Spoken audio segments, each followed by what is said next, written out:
মনকে শক্ত করতে গেলে, মানসিকভাবে নিজেকে শক্তিশালী করতে গেলে নিজেকে অনেক সময় উপভোগ করতে হয়। প্রকৃতির মাঝখানে, যেমন প্রকৃতির মাঝখানে আমি বেরিয়েছি, এমন ছুটির দিন রবিবার। আজকে ভীষণ ভালো লাগছে। ওই যে দেখতে পেরেছেন?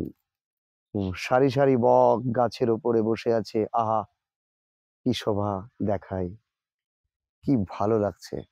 একদিকে কচুরিপানা, তার ফুলগুলো ফুটিয়ে বাহার ছড়াচ্ছে। দারুণ লাগছে। বিকেলে এই জায়গাটা দারুণ লাগে।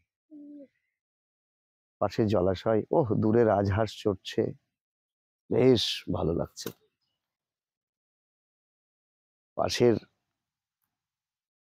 চারপাশের চিত্রটা দেখানোর জন্য অনুরোধ করব আমার ক্যামেরাম্যান রনিকে।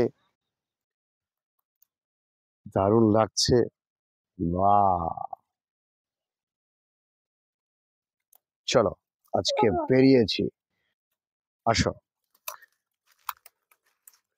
চলো, আসো। দারুণ লাগে এই পরিবেশটা আমার। চলো। ভীষণ ভালো লাগে। প্রকৃতি মানেই হচ্ছে একটা অন্য। এই দেখুন, সেই যদি আমাদের প্রিয় সাহিত্যিক জসীমউদ্দিনের কথা বলা হয়, সেই চষা মাটির গন্ধ, তারপরে ওই বিভূতিভূষণ বন্দ্যোপাধ্যায়ের এসব সুন্দর সুন্দর প্রকৃতিকে তুলে ধরেছিলেন পল্লীকবি জসীমউদ্দিন। ঠিক এই বাংলার মাঠ ঘাট গুলোকেই দেখে আর কি, এগুলো মনে হয় দারুণ একটা শাক। এই শাক কি খাওয়া যায় কি একটু দেখে নি। বা গুড, একটু টক স্বাদের ফিশ শাক। এই শাকটা বেশ ভালো লাগে, খেয়ে তো ফেললাম, যা যাবে।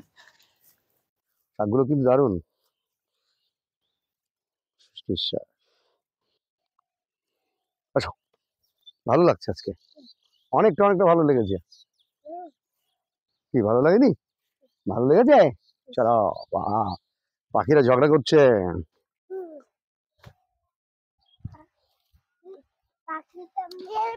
না, পাখি কি কেউ মারি?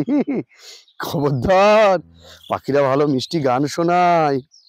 বলো, বলো সরি। ও বার্ড, সরি।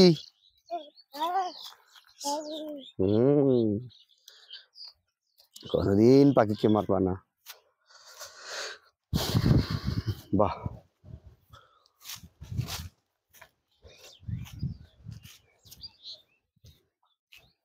আহ আহ দেখেছো গাছগুলো কি সুন্দর দেখতে। হুম, পাশে ধানের জমি। হ্যাঁ, শাকগুলো ভালো, ধান কাটাও আছে। চলো, বেশ ভালো লাগলো। টাটা, টাটা, আবার দেখা হবে অন্য কোনো ভিডিওতে। আমরা আসি। হাই করে দাও ফ্রেন্ডস।